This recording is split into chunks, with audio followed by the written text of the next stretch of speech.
Shri George Joseph, നേരത്തെ നിതിൻ അഗർവാളിൻ്റെയും അതുപോലെ യോഗേഷ് ഗുപ്തയുടെയും കാര്യം ഞാനിവിടെ പരാമർശിച്ചു. നിതിൻ അഗർവാളും ഏബിൾ ആയിട്ടുള്ള ഓഫീസറാണ്, യോഗേഷ് ഗുപ്തയും ഏബിൾ ആയിട്ടുള്ള ഓഫീസറാണ്. രണ്ടുപേരും അപ്രൈറ്റ് ആയിട്ടുള്ള ഓഫീസർമാരാണ് അല്ലേ? അവരുടെ പേരിൽ വലിയ ആരോപണങ്ങളോ ആക്ഷേപങ്ങളോ ഇല്ല. എന്തുകൊണ്ട് ഇവർ അനഭിമതരായി? അതും ചില രാഷ്ട്രീയ കാരണങ്ങളാൽ തന്നെയാണ്. CPM-ൻ്റെ ഇംഗിതത്തിന് രണ്ടുപേരും വഴങ്ങില്ല. നിതിൻ അഗർവാളും ഈ രവാദ ചന്ദ്രശേഖർ, എനിക്ക് തോന്നുന്നു അദ്ദേഹത്തിന് മുമ്പ് അവിടെ തലശ്ശേരി ASP ആയിരുന്നൊരു വ്യക്തിയാണ്. അന്നും ഈ CPM RSS സംഘർഷ സമയത്ത് അദ്ദേഹം ശക്തമായ നിലപാട് സ്വീകരിച്ചിരുന്നു. CPM പ്രവർത്തകരെ കസ്റ്റഡിയിലെടുക്കുകയും അറസ്റ്റ് ചെയ്യുകയും ഒക്കെ ചെയ്തിരുന്നു. അതിൻ്റെ ആ ഒരു ചുരുക്കാണ് ഇപ്പോഴും അദ്ദേഹത്തോട് ഉള്ളത് എന്നാണ് ഞാൻ മനസ്സിലാക്കുന്നത്. മറ്റേ വ്യക്തി നമ്മുടെ യോഗേഷ് ഗുപ്തയാവട്ടെ, ഇവരുടെ അഴിമതി തുറന്നു കാട്ടാനുള്ള ചില നടപടികൾ സ്വീകരിച്ചു. അതുകൊണ്ട് അദ്ദേഹം ഇവർക്ക് അനഭിമതനായി. ശരിയാണ്. നമ്മൾ രാഷ്ട്രീയപരമായിട്ട് ചിന്തിക്കുമ്പം ഇപ്പോൾ ഉള്ളതിൽ ഭേദം CPM-ന് ഈ രവദ ചന്ദ്രശേഖർ തന്നെയാണ്. നേരത്തെ അവിടെ തലശ്ശേരിയിൽ അവിടെ അദ്ദേഹത്തിൻ്റെ സാന്നിധ്യത്തിൽ തന്നെ അവിടെ അഞ്ച് പേരെ വെടിവെച്ച് കൊല്ലും, ഒരാളെ ഏകദേശം പാരാലിറ്റിക്കായി 10 വർഷം കിടക്കുകയും ചെയ്ത ആ ഒരു സംഭവം അന്നത്തെ അദ്ദേഹത്തിനെ കുറ്റപ്പെടുത്താനായിട്ട് CPM തയ്യാറാകുന്നില്ല. കാരണം രാഷ്ട്രീയപരമായിട്ടൊക്കെ പറഞ്ഞെങ്കിലും അവിടെ വെട്ടറന്മാരായ അക്കീം ബത്തേരി മറ്റൊരു മറിച്ചവരൊക്കെ ഉണ്ടല്ലോ. അത് തന്നെയല്ല, അന്ന് MV രാഘവൻ്റെ ഒരു ധാർഷ്ട്യം, അദ്ദേഹം അവിടെ പോകരുതെന്ന് പറഞ്ഞു. അന്ന് രാമകൃഷ്ണനായിരുന്നു കേരളത്തിലെ മന്ത്രി, ഈ കോപ്പറേറ്റീവ് ഒരു മന്ത്രി. അദ്ദേഹം അന്ന് അവിടെ പോകാനിരുന്നതാണ്, M രാമകൃഷ്ണൻ. പക്ഷേ ഈ ഒരു പ്രശ്നം അവിടെ ഗുരുതരമാകുമെന്ന് അറിഞ്ഞുകൊണ്ട് അദ്ദേഹം പോയില്ല. അപ്പോൾ അത് തന്നെയല്ല, കണ്ണൂർ SP ആയിരുന്നയാൾ അവിടെ വന്നില്ല. പക്ഷേ SP-യിലും കഴിവുള്ള ആളാണ് അക്കീം ബത്തേരി, അതുകൊണ്ടായിരിക്കാം മറ്റവരൊക്കെ വരാതിരുന്നത്. അവിടെ അനിഷ്ട സംഭവം ഉണ്ടാകുന്ന ഇൻ്റലിജൻസ് റിപ്പോർട്ട് കൃത്യമായിട്ടുണ്ടായിരുന്നു. അതുകൊണ്ട് ഇപ്പോൾ കേരളത്തിനൊരു ഗുണം കിട്ടാൻ പോകുന്ന രവദ ചന്ദ്രശേഖർ വന്നു കഴിഞ്ഞാൽ അദ്ദേഹം IB-യിൽ നല്ല എക്സ്പീരിയൻസ്ഡായ പോസ്റ്റിലിരുന്ന ആളാണ്.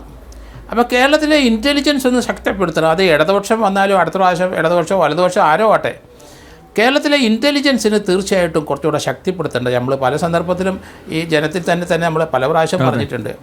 അപ്പോൾ ഇൻ്റലിജൻസിന് വളരെ ശക്തിപ്പെടുത്തിയെങ്കിൽ മാത്രമേ കേരളത്തിലെ ഇതുപോലെയുള്ള ഇപ്പോഴത്തെ മുഖ്യമന്ത്രിക്കായാലും ശരി, ഇനി വരാൻ പോകുന്നവർക്കായാലും കേരളത്തിലെ പല ത്രെട്ടുകൾ ഇപ്പം വരുന്നുണ്ട്. അത് മറ്റു ചില ആൾക്കാരിൽ നിന്ന് തന്നെയാണ് ചില SDPI നേരത്തെ SDPIക്കാരുടെയൊക്കെ ഭാഗത്തുനിന്ന് ത്രെട്ടുകളൊക്കെ വന്നതായിട്ടൊക്കെ നമ്മൾ ചർച്ച ചെയ്തിട്ടുണ്ട്. പക്ഷേ അതുകൊണ്ട് കേരളത്തിലെ ഈ പുതിയ DGP-യുടെ അദ്ദേഹത്തിൻ്റെ വരവോടുകൂടി ഇൻ്റലിജൻസ് അദ്ദേഹം ഇത്ര നാളും നല്ല രീതിയിൽ ഡൽഹിയിൽ പ്രൈം മിനിസ്റ്റർ വരെ പ്രൊട്ടക്ഷൻ അഡീഷണൽ ഡയറക്ടർ ജനറൽ ആയിരുന്നു ആ പ്രൊട്ടക്ഷൻ്റെ കാര്യത്തിൽ. അപ്പം ഇൻ്റലിജൻസ് നല്ല വർക്ക് ഇപ്പോൾ ഇന്ത്യയിൽ നടക്കുന്നുണ്ട്. അത് കേരളത്തിലൂടെ നടത്തണം. അതിന് ഇദ്ദേഹം കഴിവുള്ള വ്യക്തിയാണ്. കാരണം ഇൻ്റലിജൻസ് കുറച്ചുകൂടെ ഇവിടെ ഇമ്പ്രൂവ് ചെയ്യേണ്ടതുണ്ട്. പക്ഷേ അവിടെയാണ് MK ഹരിദാസ് ചോദിച്ച ചോദ്യത്തിൻ്റെ പ്രസക്തി. അതായത് ആഭ്യന്തര വകുപ്പ് കൈകാര്യം ചെയ്യുന്ന പിണറായി വിജയന് കീഴിൽ രവാഡ ചന്ദ്രശേഖറിന് എന്ത് അത്ഭുതങ്ങൾ സൃഷ്ടിക്കാൻ ആവും എന്നുള്ളൊരു ചോദ്യം വളരെ പ്രസക്തമാണ്. കാരണം അദ്ദേഹത്തെ നിയന്ത്രിക്കില്ലേ? തങ്ങളുടെ താല്പര്യത്തിനനുസരിച്ച് പ്രവർത്തിച്ചില്ലെങ്കിൽ നേരത്തെ പറഞ്ഞ പോലെ നമ്മുടെ TP സെൻകുമാറിൻ്റെ അരികിൽ ടോമിൻ തച്ചങ്കരി ഇരുത്തിയതുപോലെ അവിടെ മറ്റൊരാളെ കൊണ്ട് ഇരുത്തില്ലേ? അതിനുള്ള സാധ്യത തള്ളിക്കളയാൻ പറ്റുമോ?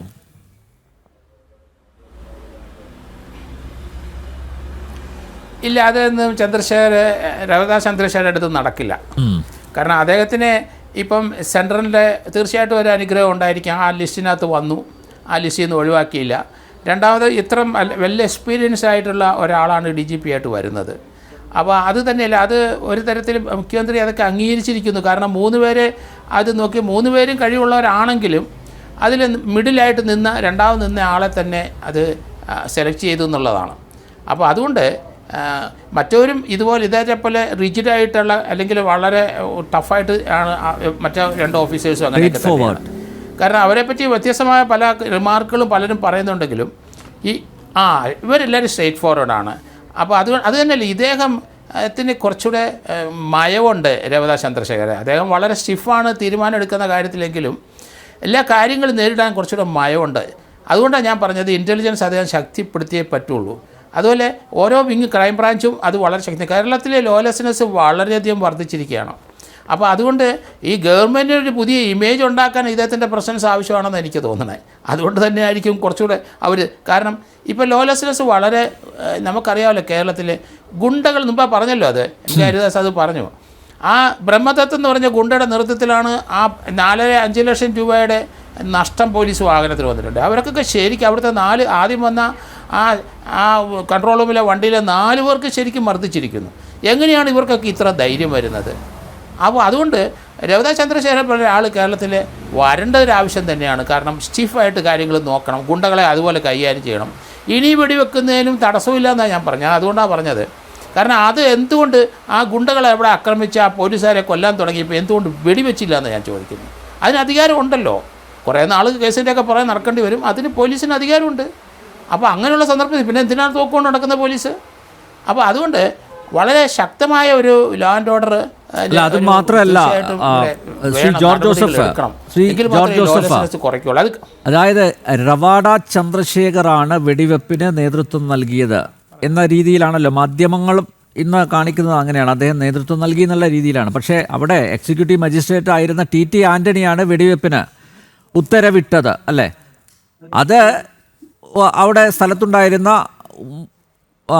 ഉയർന്ന പോലീസ് ഉദ്യോഗസ്ഥൻ എന്ന നിലയിൽ റവാഡ ചന്ദ്രശേഖർ നടപ്പിലാക്കിയായിരുന്നു. അദ്ദേഹത്തിന് മറ്റു മാർഗ്ഗങ്ങളൊന്നുമില്ല. താങ്കൾ നേരത്തെ ചൂണ്ടിക്കാണിച്ചതുപോലെ അവിടെ വെടിവെപ്പ് നടന്നില്ലായിരുന്നുവെങ്കിൽ ഒരുപക്ഷെ MV രാഘവനെ തീർത്തേനെ DYFIക്ക്, ഒരു സംശയവുമില്ല. ഞാൻ അന്ന് അദ്ദേഹത്തിൻ്റെ കൂടെയുണ്ടായിരുന്ന അഡ്വക്കേറ്റ് TP ഹരീന്ദ്രൻ, ഒരുപക്ഷെ N ഹരിദാസിന് അറിയാമായിരിക്കാം, അഡ്വക്കേറ്റ് TP ഹരീന്ദ്രൻ അദ്ദേഹത്തിൻ്റെ സന്തത സഹചാരിയായിരുന്നു. അദ്ദേഹമായിട്ട് ഞാൻ സംസാരിച്ചു. അന്ന് ഇതുപോലെ വെടിവെപ്പ് നടന്നില്ലായിരുന്നെങ്കിൽ MV രാഘവൻ ജീവിച്ചിരിക്കില്ലായിരുന്നു. അവിടെ DYFIക്കാർ പ്രതികളാകുമായിരുന്നു. അങ്ങനെ ഒരു സാഹചര്യമായിരുന്നു ഉണ്ടായിരുന്നത്. അതുകൊണ്ട് തന്നെ വെടിവെപ്പിനെ ന്യായീകരിക്കാം, പക്ഷേ എങ്കിലും ചില നിയമ നടപടികളിലേക്ക് പോകേണ്ടി വന്നു. അതുകൊണ്ട് തന്നെ അദ്ദേഹത്തിന് 2012 വരെ അദ്ദേഹത്തിന് നിയമ പോരാട്ടം നടത്തേണ്ടി വന്നു. മാത്രമല്ല അദ്ദേഹത്തിൻ്റെ കരിയർ, കേരള കേഡറിലെ ഒരു ഉദ്യോഗസ്ഥന് എത്ര കാലം കേരളത്തിൽ ഇരിക്കാൻ സാധിച്ചു, അതും പ്രധാനപ്പെട്ട തസ്തികകളിൽ എവിടെയൊക്കെ അദ്ദേഹം ലോ ആൻഡ് ഓർഡറിൽ ഇരുന്നിട്ടുണ്ട് എന്ന് മാത്രം നോക്കിയാൽ മതി.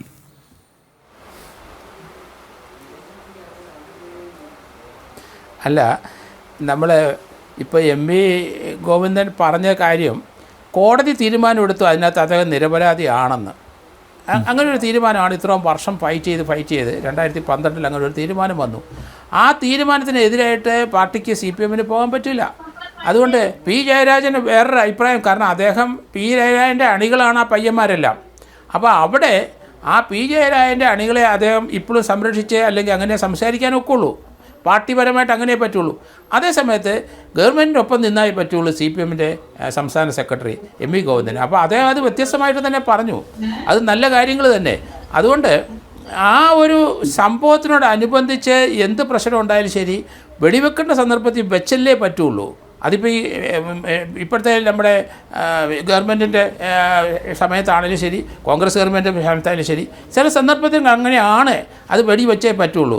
അതുകൊണ്ട് രവീന്ദ്ര ചന്ദ്രശേഖരനെ കുറ്റപ്പെടുത്താനൊക്കെ അദ്ദേഹം ഒരു ബിഗിനറായിരുന്നു അന്നേരം.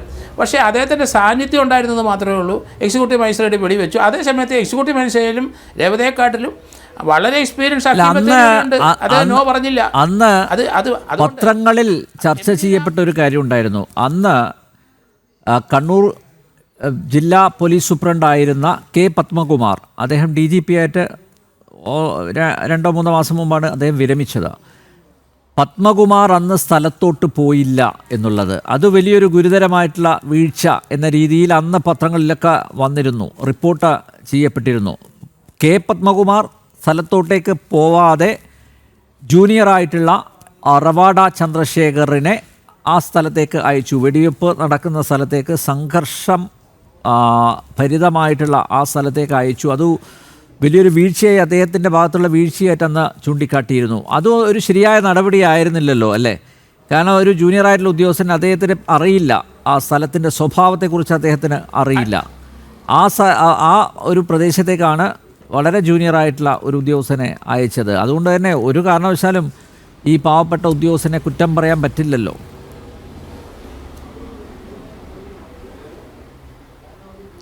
അല്ല 2 ദിവസം അത് CPM തന്നെ ഇപ്പം പറയുന്നുണ്ട്. 2 ദിവസം ആയാലും അതവിടെ വന്നിട്ട് അവിടുത്തെ സിറ്റുവേഷൻ ഒന്നും അദ്ദേഹത്തിന് അറിഞ്ഞുകൂടാ. അദ്ദേഹത്തിന് അത് സഹകരിക്കാൻ മാത്രമേ പറ്റുള്ളൂ. പക്ഷേ പത്മകുമാർ എന്ന അവിടെ SP ആയിട്ടിരുന്നെങ്കിലും അദ്ദേഹത്തിന് ആണ് ആദ്യമായിട്ട് ഇൻ്റലിജൻസിൻ്റെ കംപ്ലീറ്റ് വിവരങ്ങൾ കിട്ടുന്നത്. അദ്ദേഹത്തിന് അറിയാം അത് പ്രശ്നം ഗുരുതരമാകുമെന്ന്. അതുകൊണ്ട് അവിടെ അവർ കൈകാര്യം ചെയ്യട്ടെ എന്ന് വിചാരിച്ച് കാണും. അത് ASP കണ്ടിട്ടായിരിക്കത്തില്ല, അവിടെ അക്കീം ബത്തേരിയെ കണ്ടിട്ടായിരിക്കുമെന്ന് ഞാൻ കരുതുന്നത്. പ്രോസിക്യൂഷൻ നടപടികളിൽ നിന്ന് രക്ഷപ്പെട്ടല്ലോ. പ്രതിപട്ടികയിൽ പത്മകുമാറിന്റെ പേരുണ്ടായിരുന്നില്ല. അദ്ദേഹം പ്രോസിക്യൂഷൻ നടപടികളിൽ നിന്നൊക്കെ രക്ഷപ്പെട്ടല്ലോ.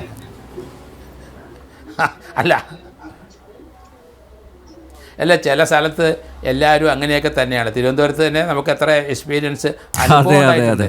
ചില പ്രത്യേകം ഞാൻ പൂന്തറയിൽ അവിടെ ഒരു വലിയ വെടിവെപ്പ് സംഭവം ഉണ്ടായ സമയത്ത് അന്ന് ഇവിടുത്തെ കമ്മീഷണർ, ഡെപ്യൂട്ടി കമ്മീഷണർ അന്നുണ്ടായിരുന്നവരെയൊക്കെ വിളിച്ചിട്ട് ഓരോറ്റ സബ് ഡിവിഷണൽ ഓഫീസർ വന്നില്ല. പാവം പിടിച്ച SI ആയ ഞാനും ഉണ്ടായിരുന്നു, അവിടുത്തെ ഒരു സർക്കിൾ ഇൻസ്പെക്ടർ ഉണ്ടായിരുന്നു.